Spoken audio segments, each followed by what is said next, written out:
Fala, galera! Sejam todos muito bem-vindos ao nosso podcast jurídico diretamente aqui da Univale. E o nosso tema de hoje é audiência de conciliação e mediação. Sim, gente, é aquela etapa do processo em que as partes têm a chance de resolver tudo na base da conversa, antes que vire uma verdadeira novela judicial. Então, para começar com o pé direito, eu já vou deixar uma pergunta aqui no ar para os meus colegas que vão falar daqui a pouco. Qual a importância dessa audiência? O que o Código de Processo Civil fala sobre isso? Então, segurem aí que vai vir muita notícia boa. E também vamos ver muitas dicas práticas, os desafios da advocacia e, principalmente, como essa etapa pode mudar o rumo de um processo. Então, bora lá! Realmente, Isabelle, a conciliação ou a mediação é extremamente importante para o processo, né? É na audiência de conciliação ou mediação que as partes vão ter oportunidade de encontrar um mediador comum, né? Elas vão poder sentar um de frente para o outro e resolver o seu conflito, podendo chegar a um acordo que vai ser benéfico para ambos os lados, né? Alguns, claro, vai ter que ceder no ponto, outro em outro, um vai ganhar em alguma coisa, outro não. Mas por que isso é tão benéfico assim? Se as partes chegam a um acordo, o processo, a gente impede que ele avance para questões mais complexas, para fases mais complexas, que gera, a gente sabe que são custosas, que gera um desgaste físico, mental, é custoso também, né? Financeiramente, um processo não é barato.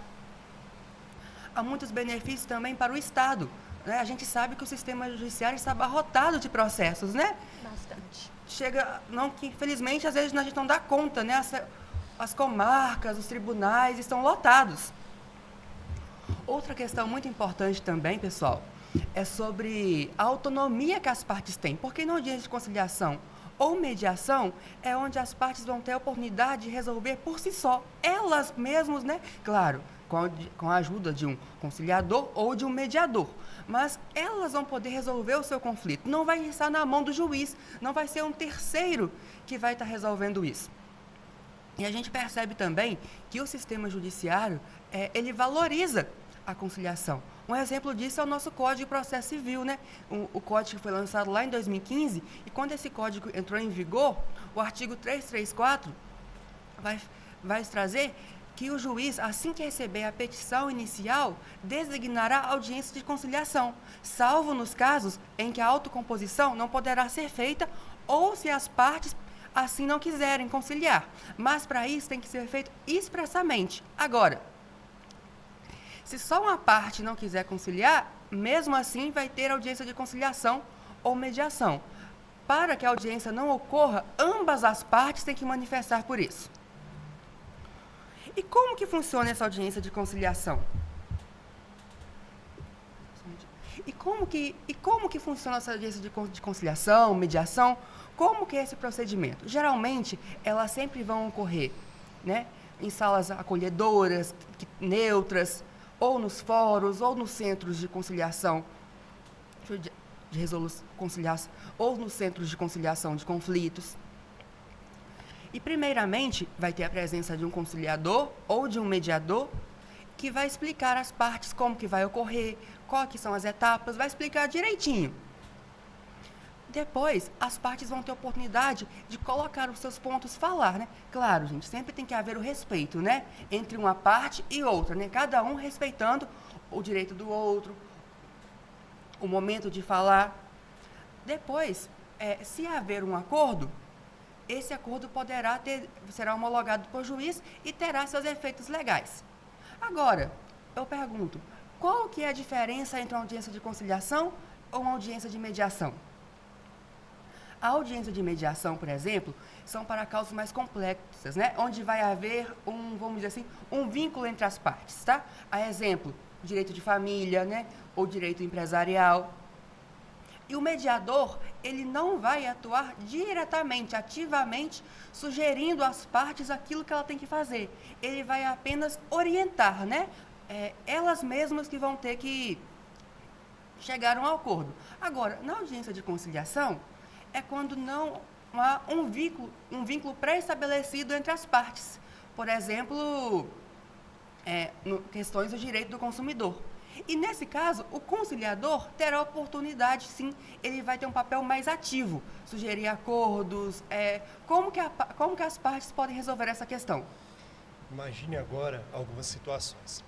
Vamos supor que em um conflito de trânsito, dizendo assim, onde o motorista bateu no carro de outra pessoa, o que o conciliador pode sugerir? O conciliador pode sugerir o seguinte: ele pode chegar perto da parte e falar assim: ô fulano, que tal pagar a metade desse prejuízo e morre aqui? O conciliador, então, ele pode fazer isso. O conciliador, dizendo a verdade, é aquela pessoa que traz uma forma justa de uma situação, até mesmo para fazer com que haja solução disso. Então, isso é o conciliador. Já a mediação, a pessoa que é o mediador, vai fazer com que haja um relacionamento entre as partes. Um exemplo que a gente pode dizer disso é quando há conflito entre os sócios. Vamos supor, se há alguma falta de confiança ou até mesmo uma falta de compromisso entre eles, o mediador vai ser aquela pessoa que vai fazer com que esse relacionamento não atrapalhe o ambiente de trabalho e até mesmo na vida cotidiana. Ou seja, ele vai vir de uma forma muito abrangente, profunda, fazendo com que aquelas pessoas se dão bem. Levando em consideração também como o advogado deve se comportar. O advogado tem que ter uma postura, ter uma ética boa, tem uma vestimenta bacana para chegar ao seu cliente, despertar até mesmo uma boa aparência, porque a boa aparência é a que vai chamar a atenção do seu cliente depois o que você tem a oferecer. Então, o advogado tem que entender o interesse das partes, tem que ver também a questão de o que a parte necessita, o que a parte está procurando saber, entender sobre. O advogado tem que ter principalmente o conhecimento sobre o assunto da causa que a parte está requerendo. O advogado tem que estar atualizado para aplicar o direito. Porque cada tempo que passa, né, meus amigos, essa atualização do direito, essa forma de aplicar o direito está cada dia mais diferente, uma forma mais abrangente, a tecnologia está aumentando. Então, o advogado tem que ter esse conhecimento para até mesmo passar para a sua parte, a parte que está requerendo o seu serviço. Entendeu? Então, o advogado precisa ter uma boa aparência e até mesmo saber do que ele está falando e da sua prestação de serviço. E como nós que somos estudantes de direito, que passamos por estágios, a gente possui alguns desafios que são a dificuldade em lidar com o emocional das partes, principalmente nesses casos mais sensíveis, como o de família. E no Brasil, as pessoas elas preferem resolver seus conflitos por meios de processos judiciais. E o estagiário, para facilitar e incentivar as partes a considerar essa audiência de conciliação e mediação viável, é mais difícil.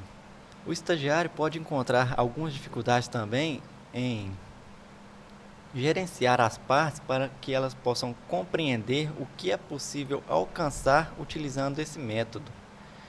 A falta de capacitação para um estagiário pode ser desafiador, pois essa audiência ela exige uma habilidade específica como a escuta e a empatia. A escuta ela permite que o estagiário possa ouvir atentamente durante uma audiência para que ele possa identificar os conflitos e ajudar na resolução do problema. E a empatia ela garante que o ambiente fique mais seguro e mais respeitoso, fazendo com que as partes se sintam mais à vontade. E o conhecimento técnico é de extrema importância para um estagiário, pois ele garante entender sobre as resoluções jurídicas e fazer com que as partes possam entrar em um acordo dentro da lei. Então é isso, galera. A gente vai ficando por aqui. E lembre-se, dialogar e resolver conflito também faz parte do bom direito. Então, até a próxima.